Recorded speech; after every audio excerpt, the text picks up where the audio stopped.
I was standing in my garage at 6 in the morning, coffee in hand, staring at an empty concrete slab where my snow machine trailer should have been. And the only thought running through my head was that this had to be some kind of joke. My name is Trevor Xavier, and I had lived in the Pinewood Heights subdivision in Anchorage, Alaska, for 3 years. The neighborhood was nice enough, with well-maintained homes and decent neighbors, but there was one person who made life unnecessarily complicated for everyone. Brenda Patterson, the president of our homeowners association. Brenda was 52 years old, always wore her blonde hair in that specific Karen cut that screamed entitlement, and had made it her personal mission to enforce every single HOA rule like she was running a military operation. I walked out into the cold February morning, my breath visible in the frigid air. The temperature had dropped to -15 overnight, and a fresh layer of snow covered everything. My driveway was plowed, just like I had left it the night before, but my trailer was gone. This was not just any trailer either. This was a custom-built Snowmachine trailer worth $8,000 that hauled my 2 ski-doo snowmobiles. I used those machines for my job as a wilderness guide, taking tourists out into the backcountry during Alaska's winter season. I walked around my property, checking every angle, thinking maybe I had parked it somewhere else and forgotten. But no, I distinctly remembered backing it into my driveway yesterday afternoon after returning from a 3-day expedition. I had unloaded the snow machines into my garage, but left the trailer outside because it was too large to fit inside with both machines. That's when I noticed the bright orange violation notice stuck to my front door. My blood pressure started rising as I yanked it off and read the printed text. Violation notice. Per HOA Covenant Section 12.4.7, recreational vehicle trailers, boat trailers, and utility trailers exceeding 6 feet in length shall not be parked in driveways or visible from the street for more than 24 hours. Your trailer has been relocated to HOA impound storage. To retrieve your property, please contact HOA President Brenda Patterson and remit the $500 impound fee plus $50 per day storage charges. I crumpled the paper in my fist. This was insane. First of all, my trailer had barely been there for 12 hours. Second, I had reviewed the HOA covenants before buying my house, and while I knew about the trailer restrictions, there was supposed to be a warning system in place before any action was taken. Third, who the hell just takes someone's property without proper notice? I pulled out my phone and called Brenda immediately. It rang 4 times before going to voicemail. Her recorded message was just as pleasant as she was in person, which is to say not at all. You have reached Brenda Patterson, president of Pinewood Heights HOA. Leave a detailed message with your address and covenant concern, and I will respond within 3 to 5 business days. Brenda, this is Trevor Xavier at 847 Clearwater Drive. You or someone from the HOA took my trailer from my property without proper notice. I need it back immediately. I have clients scheduled for this weekend and I need that equipment. Call me back as soon as you get this. I hung up and immediately dialed again. Voicemail. I tried 3 more times. Same result. Frustrated, I went back inside and pulled up the HOA directory on my laptop. There were supposed to be other board members I could contact. The vice president was listed as Margaret Chen. I called her number. Hello, a woman answered, sounding groggy. Hi, is this Margaret Chen? I am Trevor Xavier. I live on Clearwater Drive. I am sorry to call so early, but Brenda Patterson had my trailer removed from my property without warning and I need help getting it back. There was a long pause. Oh, you need to talk to Brenda about that. I do not get involved in enforcement issues. I've tried calling her 5 times. She is not answering. Well, that is between you and her. I am sorry, but I cannot help you with this. Cannot or will not. I do not appreciate your tone, Mr. Xavier. Brenda handles all enforcement matters. Take it up with her. She hung up on me. I sat there, staring at my phone in disbelief. This could not be legal. You could not just take someone's property without proper notice, HOA or no HOA. I spent the next hour calling every board member listed in the directory. Out of 8 board members, only 3 answered, and all of them gave me the same response: talk to Brenda. One of them, a guy named Robert, at least had the decency to sound sympathetic. Look, man, I get it, Robert said. Brenda can be really aggressive with enforcement. But she has the authority as president to handle covenant violations. My advice: just pay the fee and get your trailer back. Fighting her is not worth the headache. Pay $500 for something that should not have happened in the first place. That is extortion. I hear you, but that is the covenant you signed when you bought your house. We all did. Just pay it and move on. After hanging up with Robert, I grabbed my coat and decided to drive to Brenda's house. If she would not answer her phone, I would confront her in person. I knew where she lived because she had hosted a mandatory HOA meeting at our house last year. One of those events where attendance was strongly encouraged, and non-attendance resulted in passive-aggressive notes about community participation.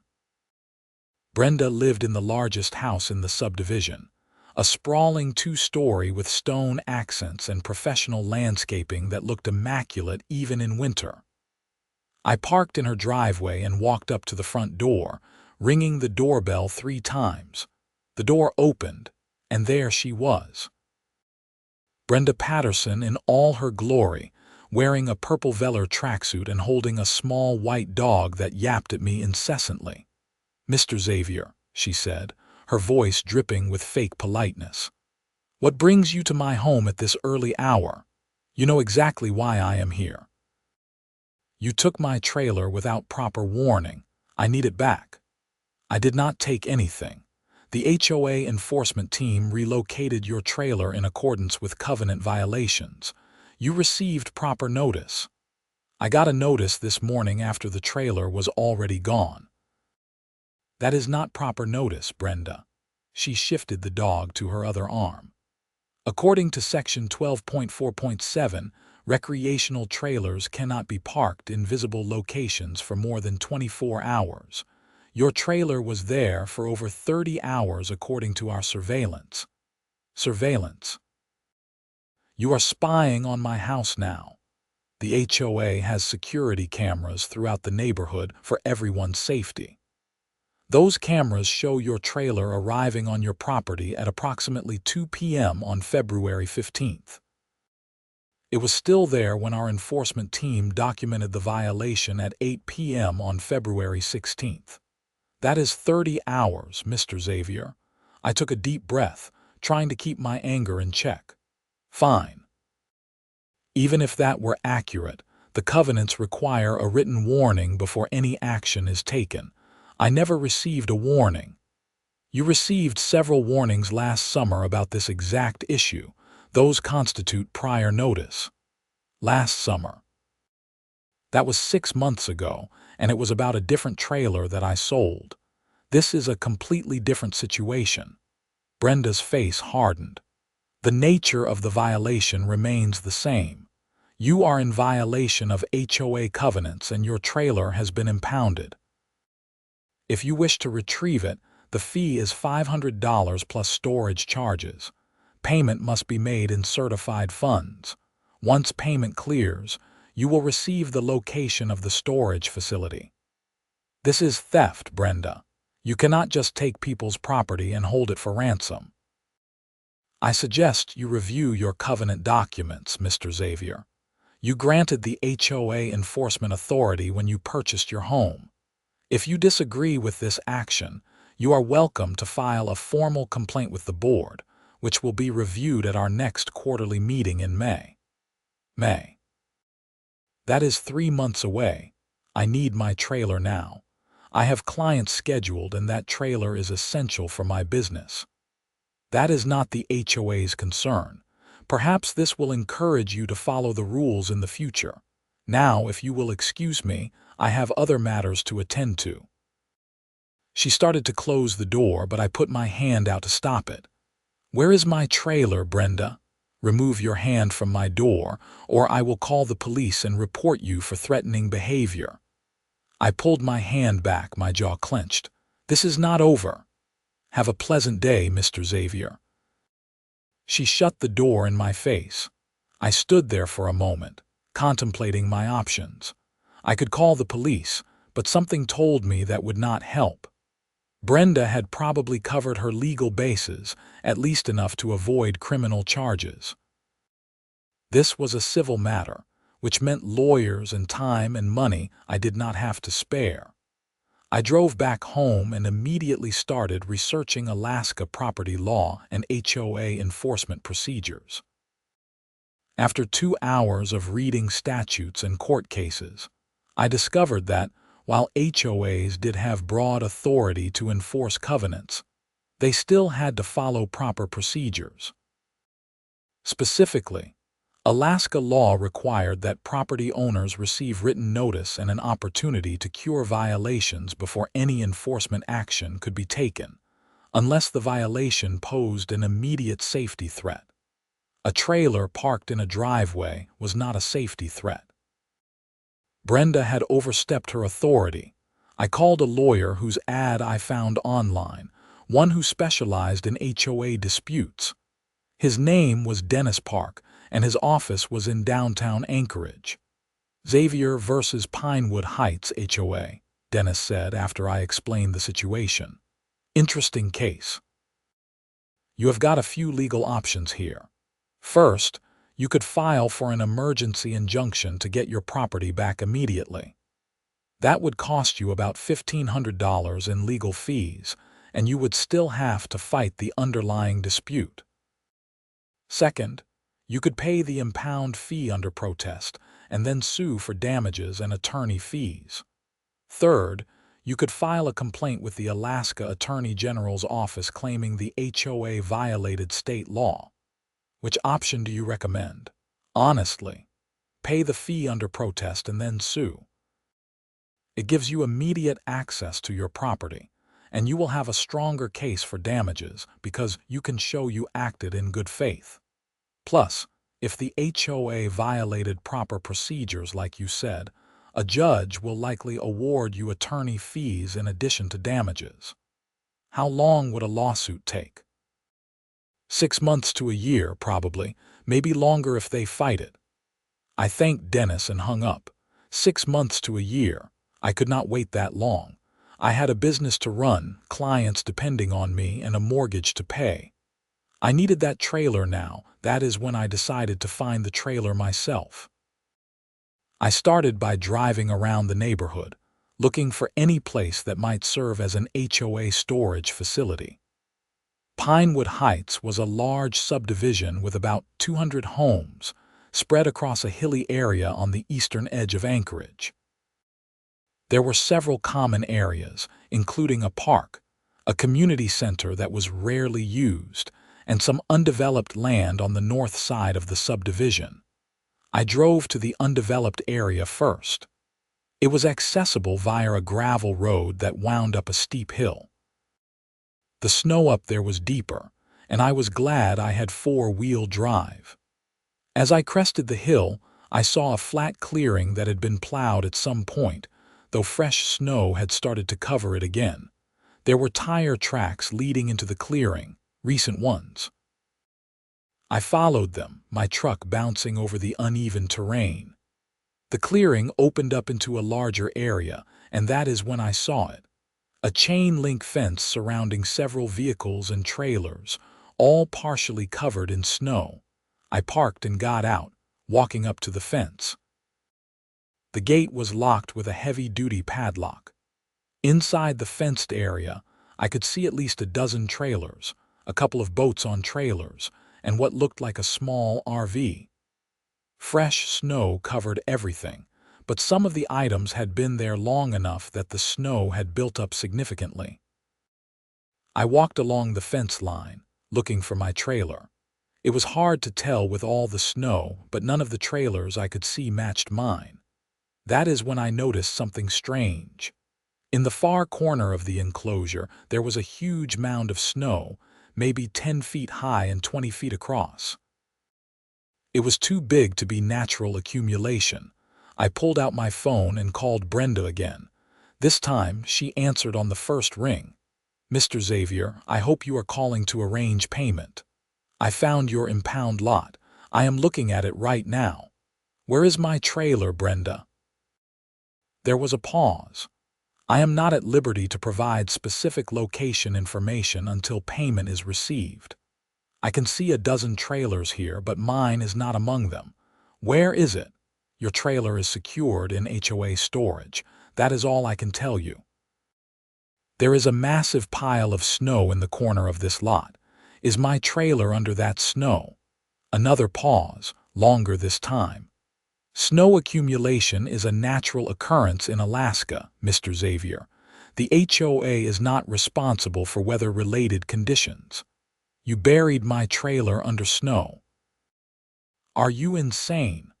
I did not bury anything. Your trailer was placed in storage and subsequent snowfall may have accumulated on top of it. Again, that is not the HOA's responsibility. Brenda, if my trailer is damaged because you left it outside in a snowstorm, I am going to sue you personally, not just the HOA. Are you threatening me, Mr. Xavier? Because I am recording this call and I do not take kindly to threats. It is not a threat, it is a promise. You had no right to take my property, and you definitely had no right to leave it buried in snow where it could be damaged. Then, I suggest you pay the impound fee as quickly as possible so you can retrieve your property before any further weather events occur. The fee increases by $50 per day, so time is of the essence. Have a good day, Mr. Xavier. She hung up on me again. I stood there in the cold, staring at that massive snow pile, feeling helpless and furious at the same time. I spent the rest of that day trying to figure out my options. I could pay the $500, but on principle, I refused to reward Brenda's illegal behavior. I could try to break into the impound lot and dig out my trailer myself, but that would be trespassing and theft, even if it was my own property.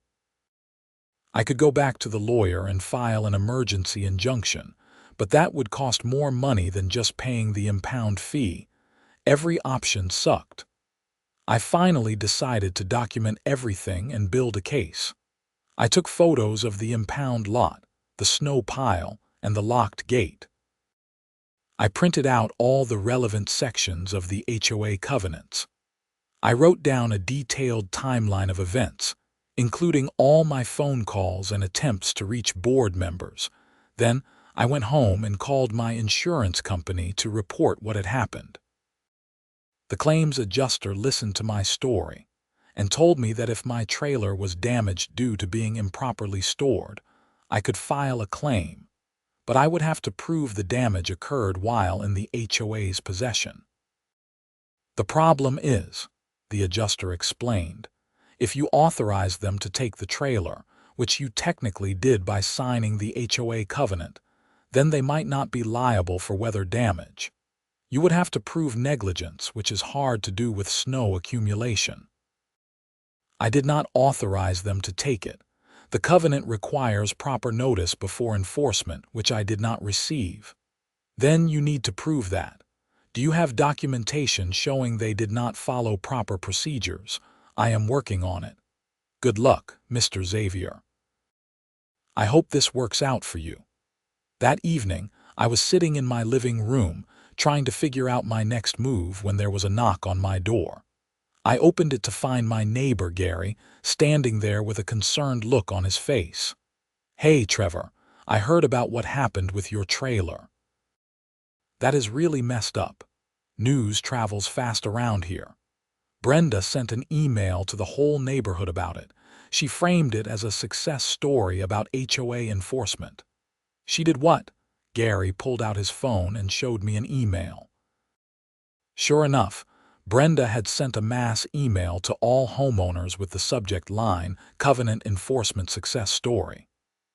In the email, she detailed how the HOA had efficiently removed an illegally parked recreational trailer and praised the enforcement team for their quick action.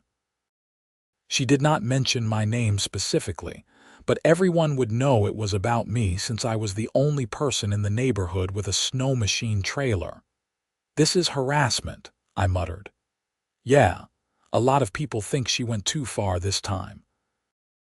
Look, I am not one to get involved in HOA drama, but a bunch of us have been talking.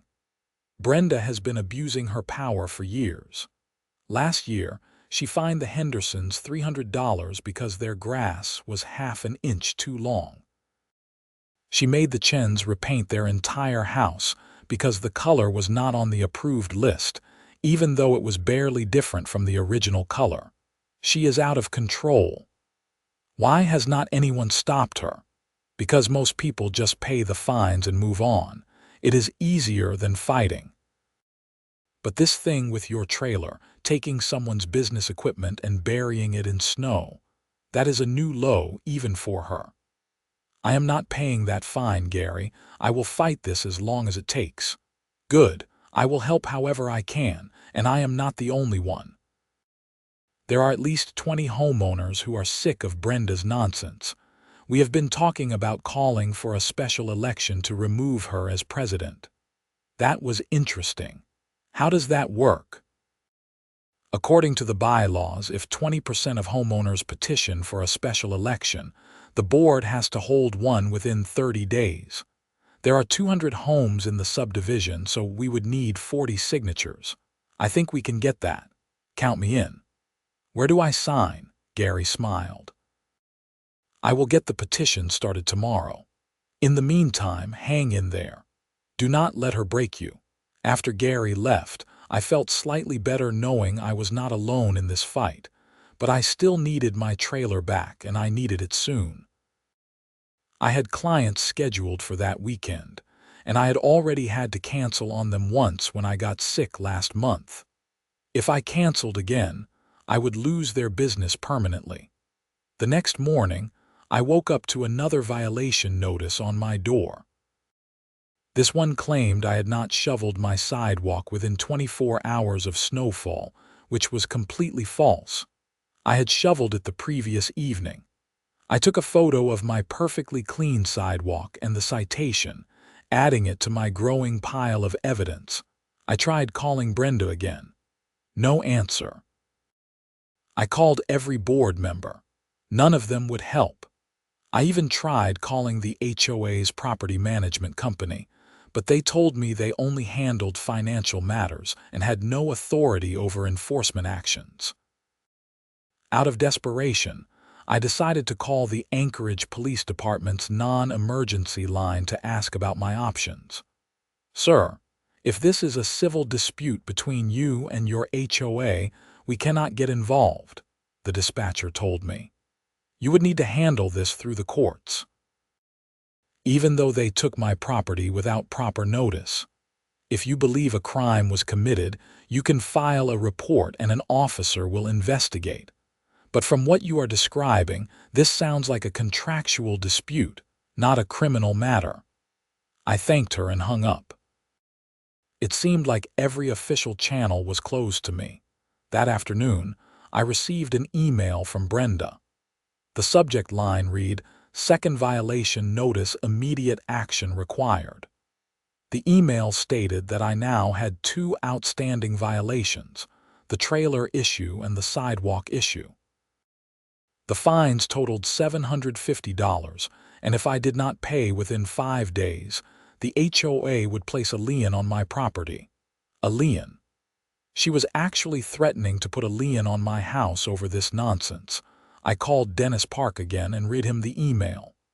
She can do that, Dennis said. HOAs have the authority to place liens for unpaid fines. If the lien is not paid, they can eventually foreclose on your property. though that takes a long time and multiple legal steps. This is insane. She is making up violations to increase the fines. Do you have proof the violations are false? I have photos showing my sidewalk was clean. Good. Keep documenting everything. This actually helps your case because it shows a pattern of harassment. When we eventually sue, we can argue that she is acting in bad faith. Eventually is not good enough, Dennis. I need my trailer now. Then pay the fee under protest and get your property back. I know it sucks, but it is your best option right now. After hanging up, I sat at my kitchen table and did some calculations. Between the lawyer fees, the impound fees, and the time I was losing from work, this was going to cost me thousands of dollars. And for what? Because Brenda Patterson was on a power trip. That evening, Gary came by with the petition. He had already collected 30 signatures. People are fired up about this, Gary said. Everyone has a Brenda story. The Johnsons told me she fined them for having a wreath on their door after Christmas. The Millers got cited because their kid's bike was visible from the street. She has been terrorizing this neighborhood for 3 years. How did she even become president? She ran unopposed. Nobody else wanted the job, and she seemed nice enough at first. But power corrupts, you know. Once she got into office, she became obsessed with enforcement.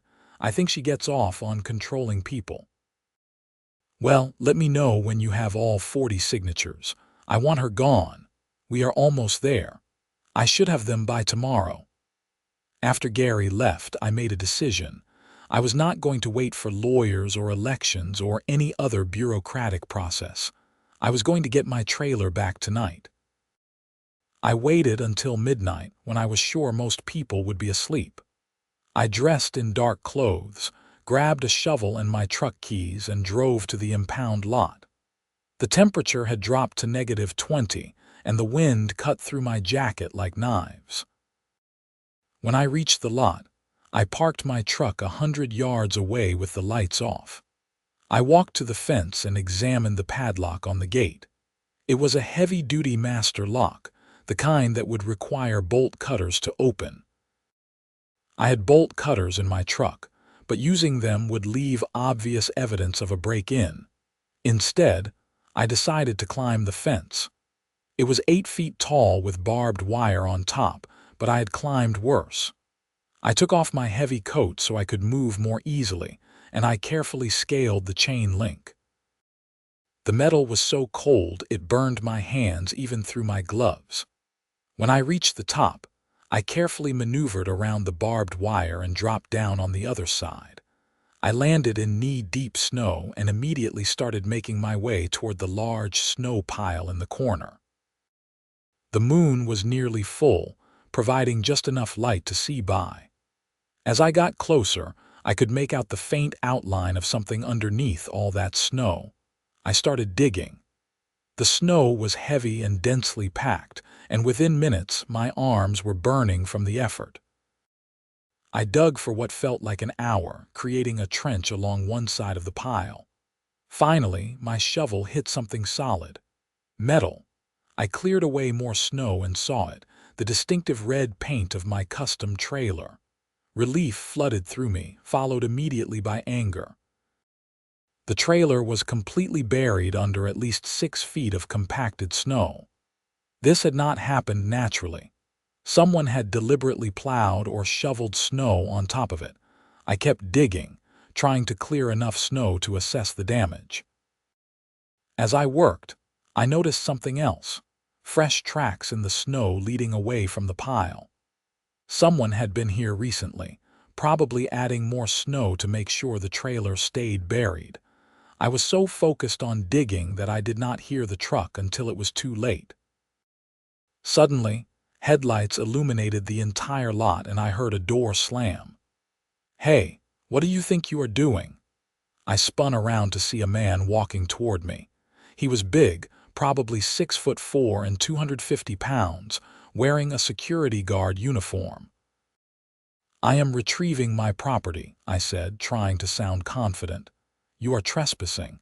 Get out of there before I call the cops. This is my trailer. The HOA took it illegally and I am getting it back. I do not care if it is your trailer or not. You broke into a secured facility. That is a crime. I climbed out of the hole I had dug and faced him. Look, man, I do not want any trouble. My trailer was taken without proper notice and I need it for my business.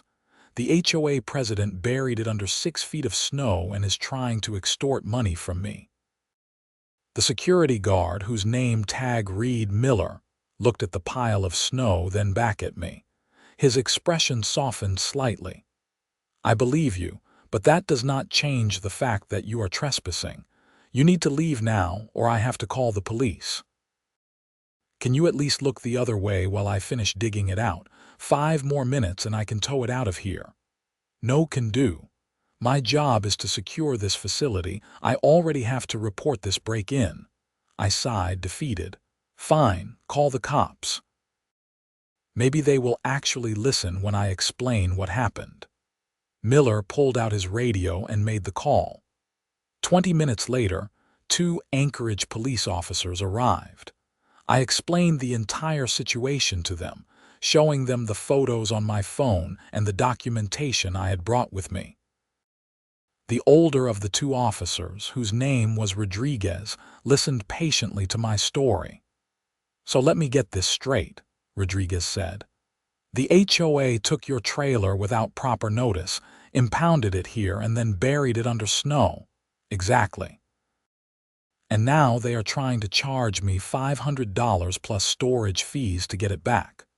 Rodriguez looked at his partner, then at Miller, the security guard. Did the HOA tell you to bury this trailer under snow? Miller shook his head.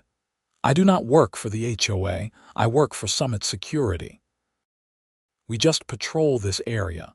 I did not know anything about a trailer being buried. Rodriguez walked over to the snow pile and examined it with his flashlight. This is definitely intentional. Natural snow accumulation would not look like this. Someone plowed snow on top of this trailer. So what happens now? I asked.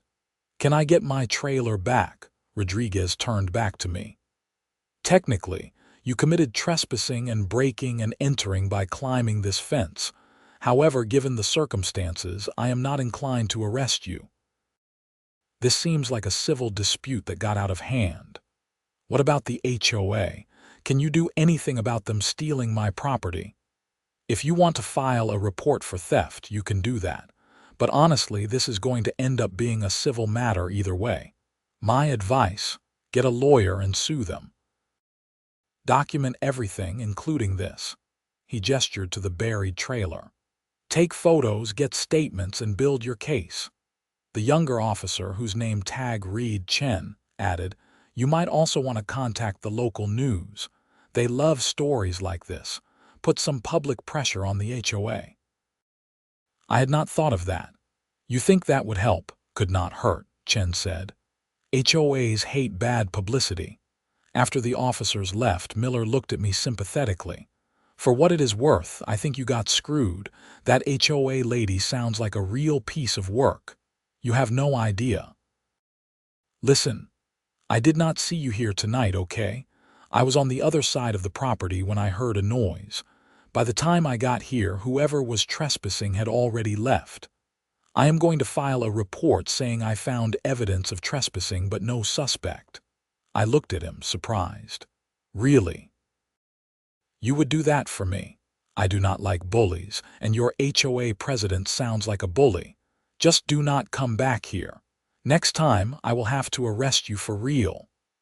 I thanked Miller and drove home, my mind racing with possibilities. The idea of contacting the news was brilliant. If I could get a local station to cover this story, it would put enormous pressure on Brenda and the HOA to back down. The next morning, I called every local news station in Anchorage. Most of them were not interested, but finally, I got through to a producer at KTVA Channel 11 named Rachel. So this HOA president took your trailer and buried it under 6 feet of snow? Rachel asked, her interest clearly piqued. That is exactly what happened. And now she is trying to charge me hundreds of dollars to get it back, even though she had no legal right to take it in the first place. This is a great story. People hate HOA horror stories. Can you meet our reporter at the impound lot this afternoon? We want to get footage of the buried trailer. Absolutely. That afternoon, I met with a reporter named Jessica Walsh at the impound lot. Jessica was in her mid-30s, professional and sharp. She had a cameraman with her, and they filmed everything. The locked gate, the other impounded vehicles, and most importantly, the massive pile of snow with my trailer buried underneath. "This is incredible," Jessica said as her cameraman filmed. "You can clearly see the trailer's outline under all that snow. This was definitely intentional." I gave Jessica an on-camera interview, explaining the whole situation from start to finish. She also interviewed Miller, the security guard, who confirmed that the snow accumulation was not natural. "When we air this tonight, can we list your HOA president's name?" Jessica asked. "Absolutely. Brenda Patterson. She is the one responsible for all of this." "Perfect. We will try to get a statement from her as well." The story aired on the 6 o'clock news that evening. I watched it with a mixture of satisfaction and nervousness. Jessica had done an excellent job presenting the facts, and the footage of my buried trailer was damning. At the end of the segment, they showed a clip of Jessica trying to interview Brenda at her home. Brenda had answered the door, seen the camera, and immediately slammed it shut, saying, "I have no comment. This is a private matter." The story exploded overnight. By the next morning, it had been picked up by several news outlets across Alaska and even some national websites. My phone started ringing non-stop with calls from other news stations, bloggers, and even a few lawyers offering to take my case pro bono. More importantly, I started getting calls and messages from other Pinewood Heights residents. Dozens of people reached out with their own horror stories about Brenda and the HOA. The petition to remove her as president reached 60 signatures within 24 hours. 3 days after the news story aired, I received a certified letter from the HOA. I opened it with trembling hands, expecting another threat or fine. Instead, it was a notice that an emergency board meeting had been called to address recent concerns regarding enforcement procedures. The meeting was scheduled for that evening at the community center. I cleared my schedule and made sure to arrive early. When I walked in, I was shocked to see at least 100 homeowners there. Gary waved me over to a seat he had saved. "This is insane," Gary whispered. "I have never seen this many people at an HOA meeting." Brenda sat at the front table with the other board members, looking decidedly uncomfortable. Her usual confident demeanor was replaced with visible nervousness. The board vice president, Margaret Chen, called the meeting to order. "We are here tonight to address concerns that have been raised regarding recent enforcement actions and HOA procedures. I want to start by saying that the board takes all concerns seriously, and we are committed to following proper procedures." Several people in the audience laughed derisively at that statement. Margaret continued, "We have received a petition calling for a special election to remove President Patterson from her position. The petition has the required number of signatures, so we are obligated to hold that election within 30 days. However, before we proceed with that, we wanted to give Mrs. Patterson an opportunity to address the concerns directly." Brenda stood up, smoothing her blouse nervously. "Thank you, Margaret. I want to say first that everything I have done has been in the best interest of this community. My job as president is to enforce our covenants and maintain property values. Sometimes that requires making difficult decisions that not everyone agrees with." Someone in the audience shouted, "Like burying people's property under snow. Brenda's face flushed. The trailer in question was impounded according to covenant procedures. The subsequent snow accumulation was due to natural weather patterns. That is a lie. I stood up, my voice loud and clear. I have photos showing that snow was deliberately piled on top of my trailer. This was not natural accumulation. The room erupted in supportive murmurs. Brenda glared at me. "Mr. Xavier, you are out of order. Sit down." "No, I will not sit down.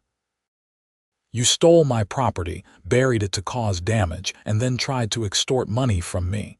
That is not enforcement, that is criminal behavior." Margaret intervened. "Mr. Xavier, please, we are trying to handle this professionally." I sat down, but the damage was done. Other homeowners started standing up and sharing their own stories. The Hendersons talked about the grass fine. The Chens described being forced to repaint their house. The Johnsons mentioned the Christmas wreath citation. One by one, people detailed years of excessive fines, aggressive enforcement, and harassment. Brenda tried to defend herself, but she was clearly overwhelmed. Finally, Robert, the board member who had been somewhat sympathetic to me earlier, spoke up. "Brenda, I think it is clear that your approach to enforcement has caused significant problems. In light of the upcoming special election and the negative publicity, I think it would be best for everyone if you resigned as president immediately." Brenda looked shocked. "Resigned? I have done nothing wrong." "You buried a man's business equipment under 6 feet of snow," Robert said flatly. "That is not enforcement, that is vindictive behavior. And frankly, I am tired of dealing with the complaints. Either resign now, or we will proceed with the special election and you will lose anyway." The other board members nodded in agreement. Even Margaret, who had been reluctant to get involved, looked at Brenda with disappointment. Brenda gathered her papers with shaking hands. "Fine. If that is how this board feels, I will resign. But mark my words, this community is going to fall apart without proper leadership." She stormed out of the meeting, and the room erupted in applause. After Brenda left, the board immediately voted to install Robert as interim president.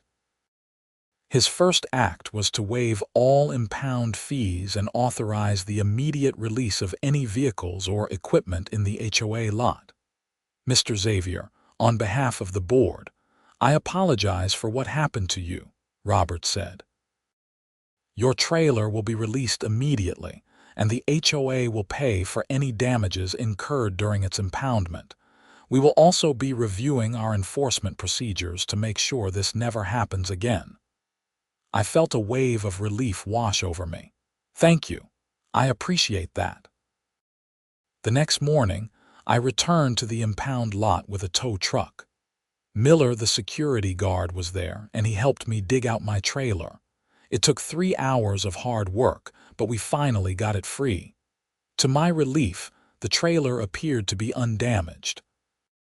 The snow had protected it from the worst of the cold, and the tarp I had over it had prevented any moisture from getting inside.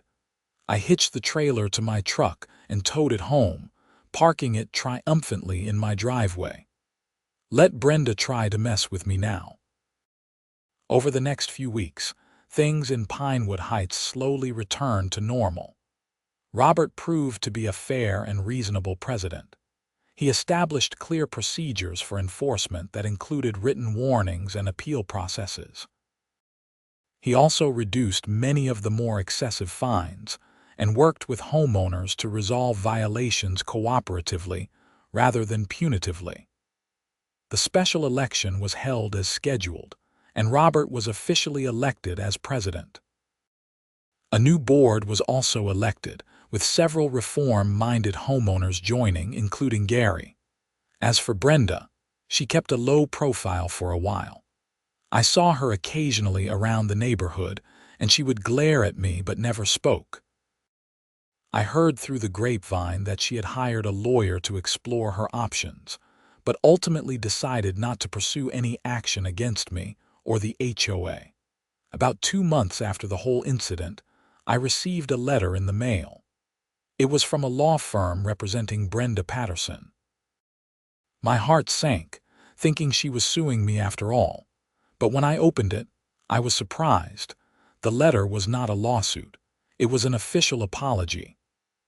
Brenda admitted that she had overstepped her authority and acted inappropriately in having my trailer impounded and subsequently buried under snow. She took full responsibility for her actions and agreed to reimburse me for any expenses I had incurred as a result, including lost business income. Attached to the letter was a check for $5,000. I stared at the check in disbelief. I had not expected this. I called Dennis Park to ask his advice. "This is her lawyer's doing," Dennis explained. "They probably advised her that if you sued, she would lose badly and end up paying a lot more than $5,000. This is a settlement offer. If you accept it, you agree not to pursue any further legal action against her." "Should I accept it?" "That is up to you. You could probably get more if you sued, but it would take time and energy. Personally, I think $5,000 is fair compensation for what you went through." I thought about it for a while. Part of me wanted to reject the offer and make Brenda pay more, but another part of me was just tired of the whole situation. I wanted to move on with my life. I accepted the settlement. With the money, I upgraded some of my snow machines and bought better equipment for my guiding business. The publicity from the news story had actually been good for business. People liked the idea of supporting the guy who stood up to an abusive HOA, and I had more bookings than ever. Gary and I became good friends, often grabbing beers together and laughing about the whole incident. He told me that several other homeowners had also received apology letters from Brenda, along with refunds for various fines. "I think her lawyer told her she was facing potential legal action from multiple people," Gary said. "She is trying to make amends before anyone sues." "Good. Maybe she learned her lesson." "I doubt it. People like Brenda do not change, but at least she does not have any power anymore." One Saturday afternoon in late April, I was loading my snow machines onto my trailer, preparing for one last trip before the season ended. The weather was warming up, and soon it would be too late for snow machine excursions. I was taking a group of tourists from Texas who wanted to experience Alaska's backcountry. As I was securing the machines, a car pulled up in front of my house. To my surprise, it was Brenda. She got out and walked up my driveway hesitantly. "Mr. Xavier, do you have a moment?" she asked, her voice lacking its usual authoritative tone. I put down the strap I was holding. "What do you want, Brenda?" I wanted to apologize in person. "What I did to you was wrong. I let the power go to my head and I made your life miserable for no good reason. I am sorry." I studied her face, looking for signs of insincerity, but she seemed genuine. Her eyes were red like she had been crying. "I appreciate the apology," I said carefully, "but you hurt a lot of people, not just me." "I know. I have been apologizing to everyone. Most people will not even talk to me." She looked down at her feet. "My husband left me last month. He said I had become someone he did not recognize. My kids barely speak to me, all because I was so obsessed with being in control of the HOA. I felt a twinge of sympathy, despite everything. "I am sorry to hear that. It is my own fault. I just wanted you to know that I realize what I did was wrong and I am trying to be a better person. I am seeing a therapist now, working through some issues." "That is good, Brenda. I genuinely hope things get better for you." She nodded, tears welling up in her eyes. "Thank you for saying that, and thank you for accepting my settlement offer. You could have destroyed me in court and you would have been justified, but you showed mercy." After she left, I felt oddly at peace. The situation had been resolved as well as it could be. Justice had been served. I had been compensated for my troubles, and Brenda was facing consequences for her actions. Most importantly, the HOA had reformed its procedures to prevent this from happening to anyone else.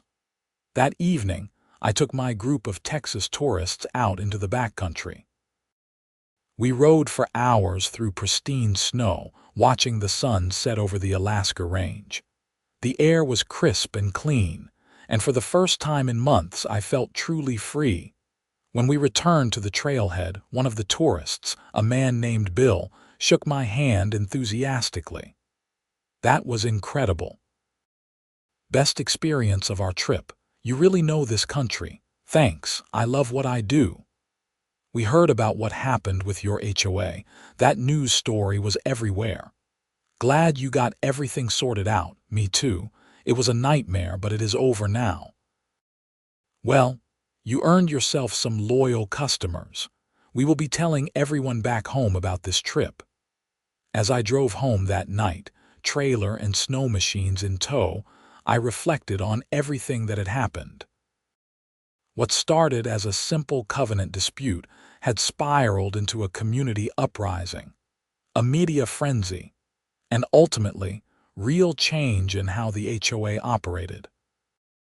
I thought about all the homeowners who had been silently suffering under Brenda's tyrannical rule for years, paying unfair fines and dealing with harassment because they did not want to rock the boat. My refusal to back down had given them the courage to speak up and demand better. The next few months passed peacefully. Summer arrived, and I shifted my business to hiking and fishing tours. The HOA under Robert's leadership was fair and reasonable. Violations were handled with warnings and cooperation rather than immediate fines and punishment. The community felt more relaxed, more neighborly. In June, there was a neighborhood barbecue at the community center. It was the first social event the HOA had held in years that people actually wanted to attend. I went with Gary, and we spent the afternoon grilling burgers and playing volleyball with other residents. Brenda was not there, of course. I heard she had put her house on the market and was planning to move out of state to be closer to her daughter. Some people were glad to see her go, but I found myself hoping she would find peace wherever she ended up. As the summer sun hung low in the Alaskan sky, casting golden light over the mountains, I stood with my neighbors, laughing and sharing stories. This was what a community was supposed to be. Not a place ruled by fear and petty regulations, but a place where people looked out for each other and worked together. Gary raised his beer in a toast. To Trevor, the man who took on the HOA and won. Everyone cheered and clinked their bottles and cans together. I smiled, feeling grateful for how everything had turned out. I could not have done it without all of you, I said. It took everyone standing together to make real change happen. Next time someone tries to bury your stuff under 6 feet of snow, just let us know, someone joked, and everyone laughed. The incident became legendary in Pinewood Heights. New residents who moved in would hear the story and could not believe it actually happened. It served as a reminder of why HOA accountability mattered, and why residents needed to stay engaged with their community governance. Robert proved to be an excellent president, serving 2 terms before passing the torch to another responsible homeowner. The enforcement procedures he established became a model that other HOAs in the Anchorage area studied and adopted. Our subdivision gained a reputation as one of the best managed communities in the city. My business continued to thrive. The publicity from standing up to the HOA brought me far more customers than I could have gotten from any advertising campaign. I had to hire 2 additional guides to keep up with demand. I was able to pay off my mortgage years ahead of schedule and even bought a second property as an investment. Whenever someone asked me about the whole situation, I would tell them the same thing. Stand up for yourself, document everything, and do not let bullies intimidate you into submission. The legal system and public opinion are powerful tools when used correctly. Years later, I still live in Pinewood Heights. I have a good relationship with my neighbors and the HOA. My trailer sits in my driveway whenever I need it, and no one bothers me about it. The covenants are enforced fairly and reasonably, exactly as they should be. Sometimes I drive past the old impound lot, which has since been converted into a community garden. The fence is gone, replaced with raised beds where residents grow vegetables in the short Alaskan summer. It is a much better use of the space than storing confiscated property. I think about how different things could have been if I had just paid that initial $500 fine. I would have been out the money, Brenda would have continued her reign of terror, and nothing would have changed. But by standing my ground, I not only got justice for myself, but helped create lasting positive change for everyone in the community. The experience taught me valuable lessons about courage, community, and the importance of holding authority figures accountable. It also taught me that one person really can make a difference, even against seemingly overwhelming opposition. My Snowmachine trailer is still going strong, hauling equipment all over Alaska. Every time I hook it up to my truck, I remember that cold February morning when I found it missing and the long battle that followed. It reminds me that some things are worth fighting for and that justice, though sometimes delayed, eventually prevails. The story of the HOA Karen who blocked my Snowmachine trailer and buried it under 6 feet of snow became part of Anchorage local lore. It was referenced in news articles about HOA reform, cited in legal papers about proper enforcement procedures, and told as a cautionary tale about the dangers of unchecked authority. But for me, it was simply the story of how I refused to be bullied, stood up for what was right, and helped create a better community for everyone. And that made all the stress, frustration, and cold nights digging through snow completely worth it. Life in Pinewood Heights continued peacefully after that. The mountains still towered over us, the snow still fell each winter, and the community thrived under fair and reasonable leadership. My trailer sat safely in my driveway, ready for whatever adventure came next, and I slept soundly knowing that justice had been served and positive change had been made. That is the thing about Alaska. It is a hard place that demands resilience and strength. But it also rewards those who stand their ground and fight for what is right.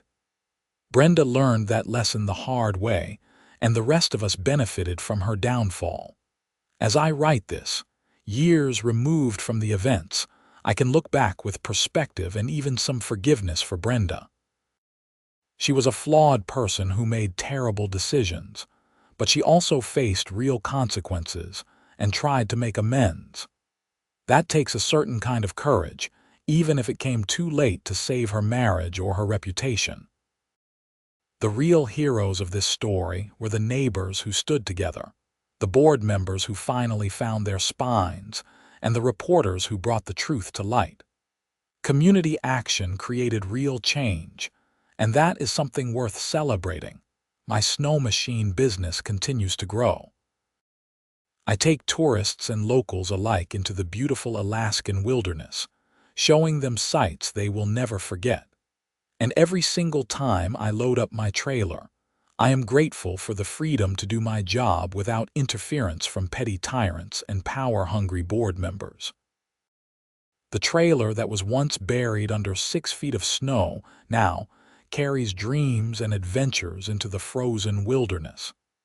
It is a symbol of resilience, of fighting back against injustice, and of the power of community when people decide they have had enough. And that, in the end, is what makes living in a place like Pinewood Heights worthwhile.